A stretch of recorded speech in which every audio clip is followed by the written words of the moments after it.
மத சார்பற்ற முற்போக்கு கூட்டணி தோழமை கட்சியுடன் இணைந்து உறுதியாக செயல்பட்டு வருகிறது என நகர்ப்புற வளர்ச்சித்துறை அமைச்சர் KN நேரு தெரிவித்துள்ளார். திருவாரூர் சட்டமன்ற தொகுதியில் திமுக சார்பில் போட்டியிடும் வேட்பாளர் பூண்டி கலைவாணனுக்கு ஆதரவு திரட்டும் வகையில் செயல் வீரர் கூட்டம் நடைபெற்றது.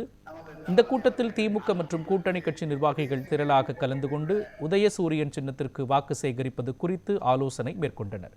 இதில் கலந்து கொண்ட நகர்ப்புற வளர்ச்சித்துறை அமைச்சர் KN நேரு மதசார்பற்ற முற்போக்கு கூட்டணி தோழமை கட்சியுடன் இணைந்து உறுதியாக செயல்பட்டு வருவதாக கூறினார். திருவாரூர் தொகுதியில் பூண்டி கலைவாணனுக்கு கட்சித் தலைவர் முழு நம்பிக்கையுடன் வாய்ப்பளித்துள்ளார் என்று தெரிவித்தார்.